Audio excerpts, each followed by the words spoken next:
পুরীর আদলে জগন্নাথ মন্দির এবার দীঘায়। বুধবার দীঘায় জগন্নাথ ধামের উদ্বোধন করবেন মুখ্যমন্ত্রী। প্রস্তুতি এখন শেষ পর্যায়ে। উদ্বোধনী অনুষ্ঠানের আমন্ত্রণপত্র পেলেন রাজ্যের বিরোধী দলনেতা শুভেন্দু অধিকারীও। তিনি কি ওই অনুষ্ঠানে উপস্থিত থাকবেন?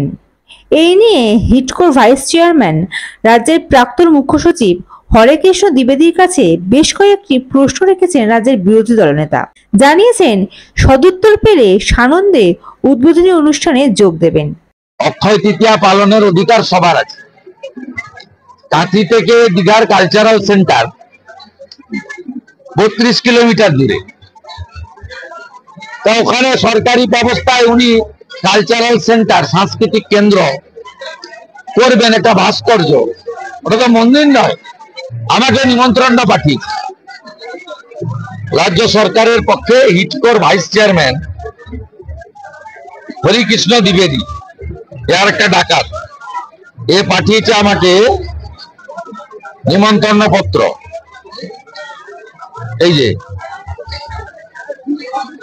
এই নিমন্ত্রণ পত্রে লেখা আছে জগন্নাথ ধাম দীঘা। জগন্নাথ ধাম, ধাম মানে হচ্ছে আবাস। এর পরের ভাষাটা আছে সরকারি নথিতে কালচারাল সেন্টার, যার বাংলা করলে দাঁড়ায় সাংস্কৃতিক কেন্দ্র। ওইটা লিখলে তাহলে জালি হিন্দু মমতার 2 নম্বরই ধরা পড়বে। তাই জগন্নাথ ধামের পরে আর কিছু লেখেনি না, কালচারাল সেন্টার এটা লিখতে হবে, সরকারি টাকায় করেছে।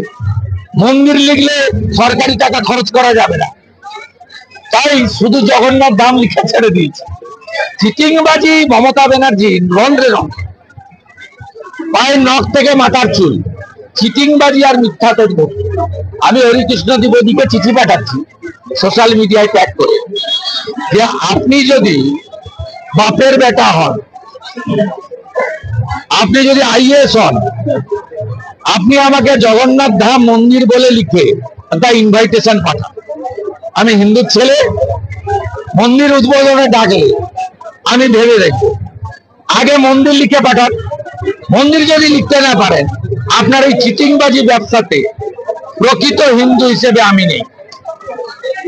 আর আপনাদের মাধ্যমে আমি ঘোষণা করছি, মুর্শিদাবাদের শামসেরগঞ্জ ধুলিয়ান কালী মন্দির, বেদবনা শিব মন্দির সহ 9টা মন্দির বিধর্মী জিহাদিরা ভেঙেছে। অক্ষয় তৃতীয়ার পুণ্য লগ্নে সকাল 10টায় পুরোহিত ডেকে শুদ্ধিকরণ করে একযোগে 9টা মন্দিরের শুদ্ধিকরণ, গঙ্গার জল এবং গোবর জল দিয়ে শুদ্ধিকরণ হোমযজ্ঞ করে এবং পুনর্নির্মাণের কাজ শুরু হচ্ছে। প্রাথমিক নির্মাণ কার্যের একটা অর্থ গতকালই আমি তুলে দিয়েছি, বাকি অর্থ, সম্পূর্ণ অর্থ হিন্দুরাই তুলে দেবে। আগামী 30 তারিখ একযোগে জিহাদি বিধর্মীদের হাতে ক্ষতিগ্রস্ত 9টা হিন্দু মন্দিরের শুদ্ধিকরণ এবং পুনর্নির্মাণের কাজ শুরু হচ্ছে। Bureau report, ND Bangla news. সবার আগে সব খবর, সঠিক খবর পেতে ফেসবুক পেজটি ফলো করে এবং ইউটিউব চ্যানেলটি সাবস্ক্রাইব করে রাখুন আর শেয়ার করতে ভুলবেন না।